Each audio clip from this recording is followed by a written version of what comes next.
Hello आणि because पुन्हा एकदा फील्डवरून तुमच्यासाठी मी काहीतरी नवीन गोष्ट घेऊन आलेलो आहे.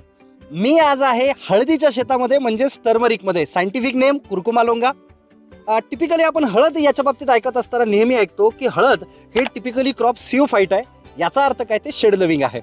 म्हणजे काय, हळदीला जेवढी जास्त चांगल्या पद्धतीने सावली मिळेल तेवढ्याच चांगल्या पद्धतीने हळद जी आहे ती ग्रो होताना दिसते. तुम्हाला फील्डवरती माझ्यासोबत दिसेल की या ठिकाणी हळदीचं पीक हे बेडवरती घेण्यात आलेलं आहे. त्याच्यामध्ये ड्रीप इरिगेशन सुद्धा सोडण्यात आलेलं आहे. आणि या हळदीवरती येणारी जी सावली आहे ती सावली साधारणतः निर्माण केलेली आहे ती म्हणजे या असलेल्या पिकांमध्ये लावलेलं हे कॅस्टरचं क्रॉप.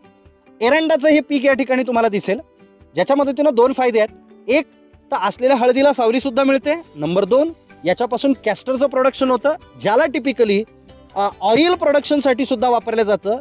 जे ऑइल टिपिकली लुब्रिकेशनसाठी सुद्धा वापरलं जातं. आणि मोस्ट ऑफ द असलेल्या पेंट इंडस्ट्रीमध्ये किंवा बऱ्याच वेळा